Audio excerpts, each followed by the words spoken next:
এই স্টেজে যারা বসে আছে, উল্টো দিকে যারা রয়েছে, সমাজে যারা নারী রয়েছে, তারা কখনো না কখনো কোনো না কোনো ভাবে নির্যাতিতা।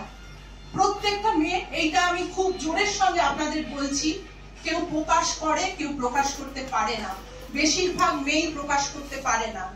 সেই যন্ত্রণা থেকেই এই জাগো নারী জাগো, কাজী নজরুল ইসলাম, জাগো নারী জাগো বন্যী শিখা, এই কথাটা আমরা নিয়েছি কাজী নজরুল ইসলামের থেকে, যার চোখে নর নারী দুজনেই সমান।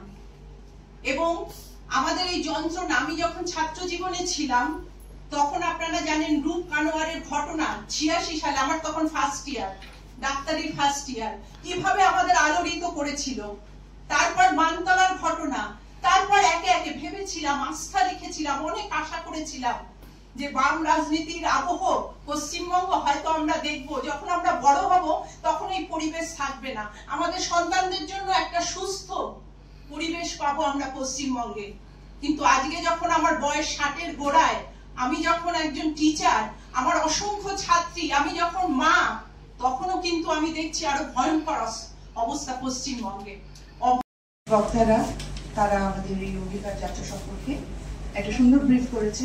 আপনারা সকলেই, আমার মনে হয় আমাদের এক্সাক্ট মোটোটা কি করতে চাইছি সেটা আপনারা পেয়ে গেছেন। আমি দু একটি কথা বলি, সেটা হচ্ছে আমাদের মেয়েদেরকে বরাবর শেখানো হয়েছে মুখ বুঝে থাকতে হবে, যে সয় সে রয়। কিন্তু আমাদের মেয়েরা যুগ যুগ ধরে মুখ বুঝে থেকেছে, কিন্তু প্রমাণিত হয়েছে যে সয় সে রয় না। যে ঘটনাগুলো উঠে আসছে অর্থাৎ রেকর্ডেড হচ্ছে, সেগুলো যদি সত্যি সত্যি টিপ অফ দি আইসবার্গ হয়, তাহলে জাস্ট চিন্তা করে দেখুন, সারা দেশ জুড়ে নারী হিংসা, নারীদের প্রতি লাঞ্ছনা, ধর্ষণ, এমনকি হত্যার মতন ঘটনা, খুনের মতন ঘটনা কি পরিমাণ ঘটে। যেগুলো রেকর্ডেড হচ্ছে না, সেগুলো নিয়ে আমরা সত্যি কথা বলতে চাইলেও অনেক কিছু করে উঠতে পারি না। আমার পূর্ববর্তী দিদিরা বলে গেছেন, আর খেলার মাঠের মানুষ তো শরীরটা খুব তাড়াতাড়ি গরম হয়ে যায়। অনেক অনেক লড়াই, এনাফ ইজ এনাফ। আজকে দীর্ঘ এতগুলো বছর যাবত যেইভাবে ঘটনাগুলো ঘটছে, সেগুলো মোটামুটি ভাবে আমাদের একটা অভ্যাস আছে, আমরা ভুলে যেতে খুব পছন্দ করি। গতকালের ঘটনা আজকে ভুলে গেছি, আজকে যেটা রক্তাক্ত ঘটনা সেটা আবার কালকে ভুলে যাব, ভুলে যেতে পছন্দ করি। কিন্তু আজকে আমরা এখানে যারা সমবেত হয়েছি, যে মনুষ্য সমাজ থেকে যারা উঠে আমরা এসেছি, আমরা কিন্তু ভোলার পাত্র নই। আমি যেমন একটা পরিবারে, আমার মানে পিতা মাতার থেকে আমার জন্ম, একটা পরিবারের শেডে আমরা বড় হয়েছি। এই যে কুখ্যাত যাদের কথাগুলো আমরা শুনছি সমাজে, যারা সম্পদ বলে, অনেক ক্ষমতাবানরা বলে এরা সম্পদ, অমুকের সম্পদ, সম্পদটা কি করছে, তারা তাদের এই জন্মদাত্রী পিতা মাতা নয়, তাদেরকে রক্ষা দাত্রী পিতা মাতা তারা করে, রক্তাক্ত করে নারীর দেহকে। তাদের থেকে কারা বড় দোষী? তারাই বড় দোষী। দেখবেন আমাদের সমাজে, রাজনীতিতে যমরাজ, যুবরাজ, গন্ধরাজ, সমস্ত রাজের ছড়াছড়ি। যমরাজ, তাদেরকে রক্ষা যারা করেন তারা অনেক বেশি অপরাধী। আমি বলবো দুর্গাপুজোতে এত কোটি কোটি টাকা পয়সা না দিয়ে আমাদের অন্তত 1000 শোধনাগার খোলা হোক এই বাংলার বুকে, এই অত্যাচারীদেরকে ওখানে ঢোকাবার জন্য। সহযোগিতা করে আমাদেরকে, আমরা অনেকটা এগিয়ে যেতে পারবো এবং আমরা এই অত্যাচার কিন্তু একদিন বন্ধ হবেই। একজন নারী জানেন নারীর যন্ত্রণা কতটা। আমি প্রফেসর ডক্টর নুপুর ব্যানার্জি, জাগো নারী জাগোর পক্ষ থেকে আমরা আজকে এখানে আপনাদেরকে ডেকেছি।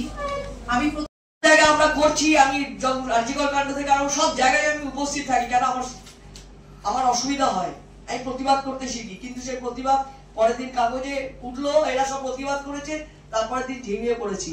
আজ আমার মনে হয় আমাদের হাতে কিন্তু অস্ত্র নিয়ে নেমে যাওয়ার সময় এসেছে।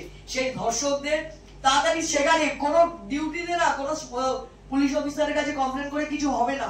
বারবার এটাই মনে হয় যে গিয়ে ওখানেই শেষ করে দিই, আইনটা আমরা নিজেদের হাতে তুলে দিই।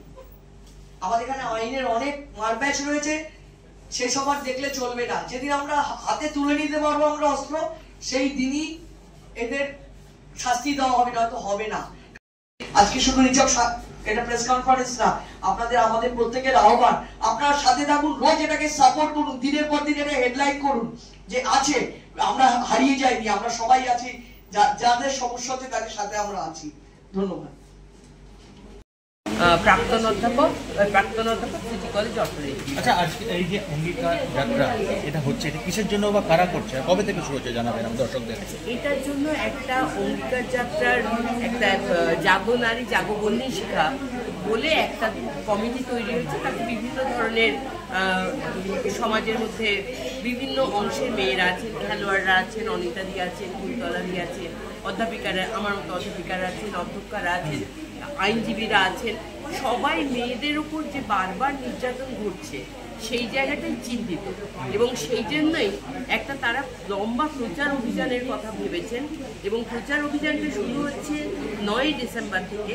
9ই ডিসেম্বর হচ্ছে বেগম রোকেয়ার জন্ম এবং মৃত্যু দিবস।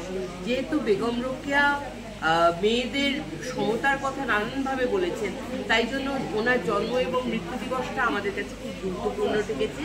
এবং শেষ হচ্ছে কলকাতায় বিভিন্ন জায়গা থেকে, এখানে মানচিত্রটা দেওয়া আছে, আপনারা মানচিত্রটার ছবি দিয়ে দেবেন। বিভিন্ন জায়গা থেকে মিছিল এসে কলকাতার কলেজ স্কোয়ারে সেখানে তারা একত্র হবেন মেয়েদের সুরক্ষার দাবিতে। এবং সেই দিনটি হচ্ছে 16ই ডিসেম্বর, যেদিন দিল্লির নির্ভয়ার ঘটনা ঘটেছিল। আমরা সারা ভারতে সর্বত্র মেয়েদের সুরক্ষা চাই, বিশেষ করে পশ্চিমবঙ্গে আরও বেশি আমরা সুরক্ষা চাইছি। সেই দাবিতেই আজকে এই অঙ্গীকার যাত্রা শুরু হচ্ছে। এবং এই অঙ্গীকার যাত্রার কোথায় কোথায় দিয়ে যাবে সেই সমস্ত প্রশ্নগুলো নিয়ে আপনাদের জবাব দিতে আজকে আমরা এখানে সমবেত হয়েছি।